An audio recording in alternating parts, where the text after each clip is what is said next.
हाय दोस्तों, मैं अनिल कुमार फिर से अपने YouTube channel Anil arts classes Sitamarhi में आप लोगों का हार्दिक स्वागत करता हूं। तो दोस्तों, आज का जो मेरा टॉपिक है वो आपको क्षेत्रीय संगठन से जुड़ा हुआ है और यह क्षेत्रीय संगठन जो है वो आपको बिम्स्टेक है। तो क्षेत्रीय संगठन के अंतर्गत क्या कहते हैं कि हम पिछले वीडियो में आसियान और सार्क के बारे में जाने थे और आज का जो मेरा टॉपिक है वो आपको बिम्स्टेक है। तो सबसे पहले जानते हैं कि आखिरकार बिम्स्टेक के गठन आखिरकार हुआ कैसे। तो ये जो बिम्स्टेक है ये समझिए कि सार्क का एक विकल्प के तौर पर इसका क्या किया गया था, स्थापना किया गया था। क्योंकि सार्क में क्या है कि आपको पाकिस्तान भी सदस्य देश है, जबकि इस बिम्स्टेक में पाकिस्तान जो है हमारा सदस्य देश नहीं है। तो पाकिस्तान जो होते थे क्या होते थे कि ये सार्क में आर्थिक विकासिक गतिविधियां पे विराम लगाती थी। तो इसी परिस्थिति से निपटने के लिए क्या हुआ था कि आपको बिम्स्टेक का गठन हुआ था। तो आइए सबसे पहले जानते हैं कि ये बिम्स्टेक आखिरकार है क्या। तो देखिए बिम्स्टेक, ठीक है, आपको यहाँ से याद रखना है कि ये जो बिम्स्टेक है इसका पूर्ण रूप सबसे पहले है क्या। तो देखिए बिम्स्टेक का जो पूर्ण रूप है वह है आपको बे ऑफ बंगाल, ठीक है, क्या है, bay of Bengal initiative for multi sectoral technical and economic cooperation. तो यहाँ से आपको बिम्स्टेक का पूर्ण रूप फिर से एक बार हम दोहरा रहे हैं, इसको गौर से सुनिएगा कि बिम्स्टेक का पूर्ण रूप क्या होता है। तो bay of Bengal initiative for multi sectoral technical and economic cooperation, यानी कि बंगाल की खाड़ी बहुक्षेत्रीय तकनीकी और आर्थिक सहयोग उपक्रम, यानी कि बंगाल की खाड़ी से जो सटे हुए देश है उन देशों का क्या है, यह एक संगठन है।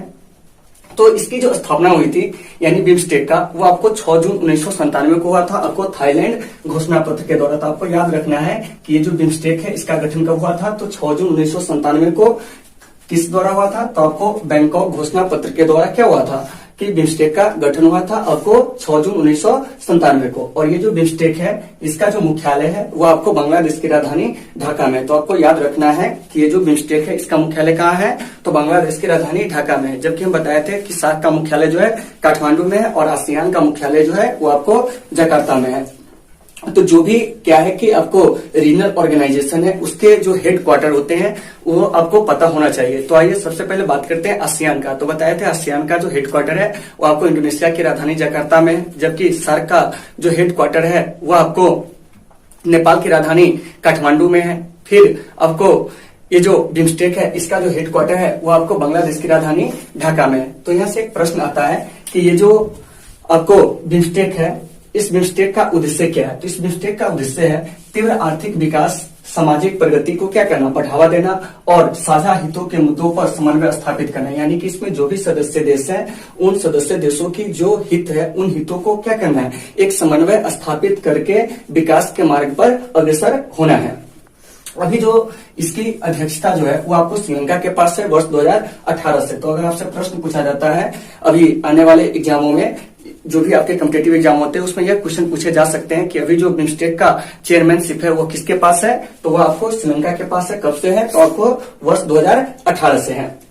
हाँ भाई, अब बिम्स्टेक में जो सदस्य देश है वो आपको 7 है, ठीक है। बिम्स्टेक में कितने सदस्य देश है, 7 सदस्य देश है। वह 7 सदस्य कौन कौन है, बांग्लादेश, भारत, श्रीलंका, थाईलैंड। ये जो आप देख रहे हैं बांग्लादेश, भारत, श्रीलंका, थाईलैंड, तो ये क्या है कि आपको आरंभिक सदस्य यानी कि स्थापना के समय क्या था कि आपको बांग्लादेश, भारत, श्रीलंका, थाईलैंड जो थे वो आपको इसके सदस्य थे। बाद में क्या हुआ था कि आपको म्यांमार 1997 में जुड़ा था, भूटान जो है 2004 में जुटा था और नेपाल भी जो था वो बिम्स्टेक का जो सदस्य बना था 2004 से, ठीक है। तो इसमें क्या है कि आपको दक्षिण एशिया के 5 देश है और आपको दक्षिण पूर्व एशिया के 2 देश है। तो दक्षिण एशिया के देश में आपको बांग्लादेश हो गया, भारत हो गया, श्रीलंका हो गया, इसके बाद आपको भूटान हो गया, नेपाल हो गया। तो ये दक्षिण एशिया के देश है। जबकि आपको थाईलैंड और म्यांमार जो है वो आपको दक्षिण पूर्व एशिया के देश है। तो इस प्रकार से क्या है कि बिम्स्टेक में जो सदस्य देशों की संख्या है वो आपको कितनी है, तो 7 है। वो 7 देश कौन कौन है, बांग्लादेश, भारत, श्रीलंका, थाईलैंड, ठीक है। इसके बाद म्यांमार, भूटान, नेपाल। तो ये जो देख रहे हैं बांग्लादेश, भारत, श्रीलंका, थाईलैंड, ये इसके आरंभिक सदस्य है। जबकि म्यांमार, भूटान और नेपाल जो है यह क्या हुआ था, बिम्स्टेक में बाद में जुड़ा था। तो आइए इस चीज को एक बार हम रिकॉल करते हैं। तो ये जो बिम्स्टेक है इसका सबसे पहले पूर्ण रूप आपको जानना है। तो बिम्स्टेक का पूर्ण रूप क्या होता है, तो bay of Bengal initiative for multi sectoral technical and economic cooperation, यानी बंगाल की खाड़ी बहुक्षेत्रीय तकनीकी और आर्थिक सहयोग उपक्रम। तो ये क्या है कि बंगाल की खाड़ी से सटे हुए देश या उसके आसपास के देशों का क्या है, एक संगठन है। और इसका जो गठन हुआ था या स्थापना हुआ था वो आपको 6 जून 1997 को बैंकॉक घोषणा पत्र द्वारा हुआ था। और इसका जो मुख्यालय है वो आपको बांग्लादेश की राजधानी ढाका में है। इसका उद्देश्य क्या है, तो तीव्र आर्थिक विकास और सामाजिक प्रगति को बढ़ावा देना, साथ ही जो हमारा साझा हित है उस मुद्दों पर क्या करना, समन्वय स्थापित करना। अभी जो इसकी अध्यक्षता है वो आपको श्रीलंका के पास है वर्ष 2018 से, यानी कि चेयरमैनशिप जो अभी श्रीलंका के पास है 2018 से। और बिम्स्टेक में सदस्य देश कितने हैं, तो 7 है। तो जब ये सदस्य देश आएगा किसी भी ऑर्गेनाइजेशन का, तो आपको पिछला वाला जो भी हम ऑर्गेनाइजेशन पढ़ाए हैं उसको आपको रिकॉल करना है। तो आसियान में सदस्य देश कितने थे, 10, जबकि सार्क में सदस्य देश कितने थे, 8। और आपको क्या है कि जो बिम्स्टेक है इसमें सदस्य देश कितने हैं, तो आपको 7 है। तो इस चीज को भी आपको क्या करना है, याद करना है, ठीक है। अब आइए अब हम बात करते हैं कि ये जो बिम्स्टेक है, इस बिम्स्टेक से जो हमारी महत्वपूर्ण संपर्क परियोजनाएं है, यानी कि बिम्स्टेक के साथ क्या जुटा हुआ है भारत से, उस चीज को जानते हैं। तो इसमें एक जो है आपको कलादान मल्टी मॉडल परियोजना है, जो कि भारत और म्यांमार को क्या करता है, जोड़ने का कार्य करता है, ठीक है। इससे क्या हुआ कि भारत के जो पूर्वोत्तर राज्य है उसका विकास जो है वो संभव हो पाएगा, क्योंकि हमारे जो पूर्वोत्तर राज्य की सीमाएं हैं वो म्यांमार से क्या होती है, लगती है। इसके बाद क्या है कि एशियाई त्रिपक्षीय राजमार्ग, इससे क्या है कि म्यांमार, थाईलैंड और भारत जो है वो आपको जुड़ा हुआ है। इसके बाद क्या है कि बांग्लादेश, भूटान, भारत, नेपाल मोटर वाहन समझौता। तो इसके तहत क्या है कि आपको यात्री और आपको माल परिवहन सुचारू रूप से निर्बाध तरीके से चल सके, इसीलिए क्या हुआ था कि आपको बांग्लादेश, भूटान, इसके बाद आपको भारत, नेपाल के बीच में क्या हुआ था, एक मोटर वाहन समझौता हुआ था, ठीक है। ताकि इस चीज को हम रिकॉल करते हैं कि महत्वपूर्ण संपर्क परियोजना में बिम्स्टेक के साथ हमारा क्या क्या है। तो सबसे पहला कलादान मल्टी मॉडल परियोजना।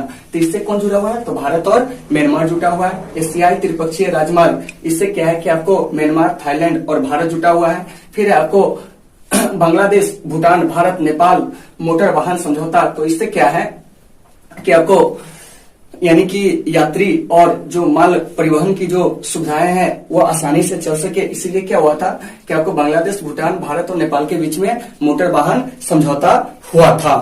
आइए अब हम बात करते हैं बिम्स्टेक का जो समिट हुआ है वह कब कब हुआ है, इसके बारे में जानना है। क्योंकि बिम्स्टेक का जो सम्मेलन हुआ है वह ऐसा कहा गया था कि प्रत्येक 2 वर्ष बाद होगा, लेकिन क्या है कि आपको यानी कि 22 सालों में यानी 23 सालों में, ठीक है, 1997 में इसका गठन हुआ था। तो 23 सालों में क्या है कि इसका मात्र अभी तक 4 ही क्या हुआ है कि आपको सम्मेलन हुआ है या समिट हुआ है। तो देखिए, तो बिम्स्टेक का जो पहला सम्मेलन हुआ था 2004 में हुआ था, दूसरा जो हुआ था 2008 में हुआ था, तीसरा 2014 में हुआ था, चौथा जो था वो आपको 2018 में हुआ था। यानी कि बिम्स्टेक का सम्मेलन जो है वो भारत में क्या हुआ है, एक बार हुआ है 2008 में।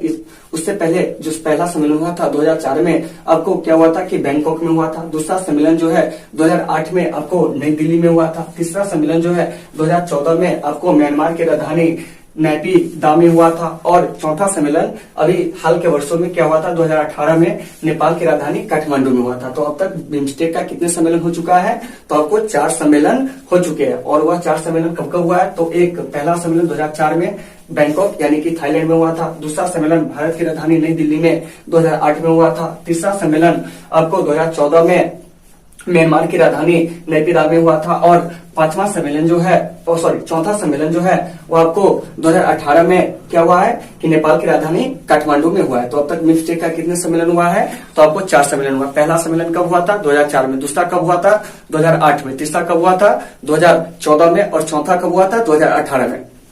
तो बिम्स्टेक का जो पहला सम्मेलन हुआ था वो आपको थाईलैंड की राजधानी बैंकॉक में हुई थी। दूसरा सम्मेलन जो हुआ था वो आपको भारत की राजधानी नई दिल्ली में हुई थी। तीसरा सम्मेलन जो हुआ था म्यांमार की राजधानी नैपीदा में हुआ था।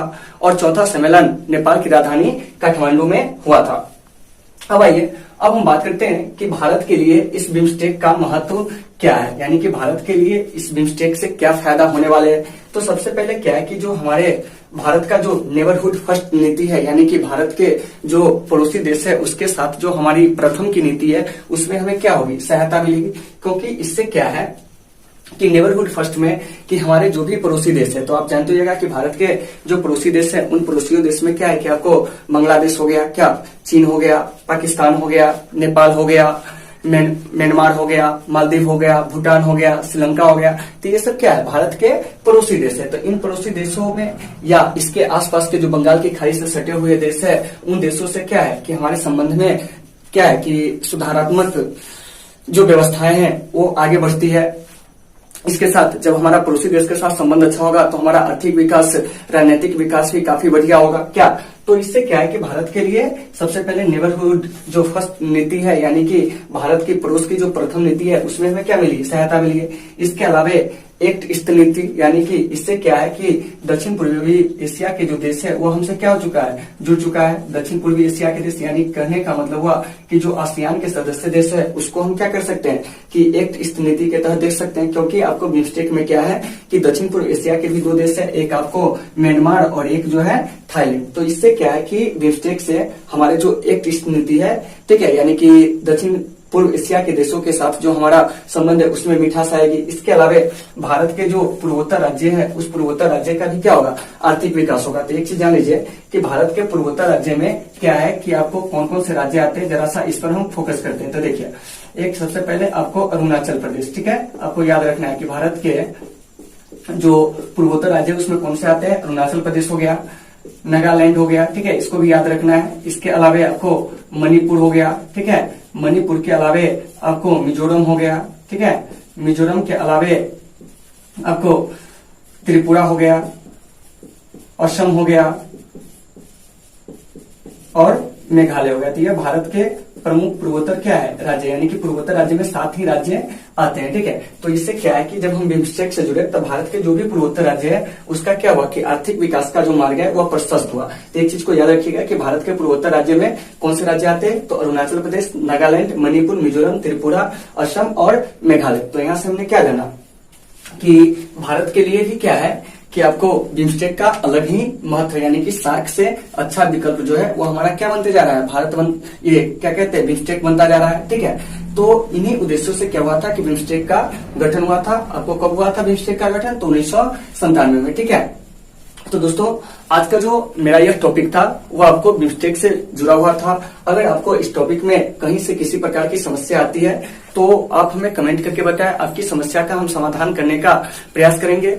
और दोस्तों, ये क्या है कि क्षेत्रीय संगठन से जुड़ा हुआ तीसरा वीडियो है। अगर आपको क्षेत्रीय संगठन से जुड़े हुए और भी वीडियो देखना है तो आप हमारे चैनल के प्लेलिस्ट में जाएंगे, वहां पे आपको क्षेत्रीय संगठन नाम से एक प्लेलिस्ट बनाया गया, उसमें सारे वीडियो को अपलोड कर दिया गया है। तो आप वहां से भी जाकर क्षेत्रीय संगठन से संबंधित वीडियो को देख सकते हैं। तो दोस्तों, अगर मेरा ये वीडियो अगर आपको अच्छी लगती है तो प्लीज आप इसे शेयर कीजिए, सब्सक्राइब कीजिए और लाइक कीजिए और हमें मोटिवेट कीजिए, ताकि आपके लिए हम अच्छे से अच्छे और भी वीडियो लेके आ सके जो आपके प्रतियोगी एग्जामों में या आपके जो बोर्ड एग्जाम है उसमें आपके लिए सहायक सिद्ध हो। तो दोस्तों, आज की इस क्लास को हम यहीं पे समाप्त करते हैं, फिर मिलते हैं अगले क्लास में। जब तक के लिए आप सबों से शुभ विदा, take care all of you.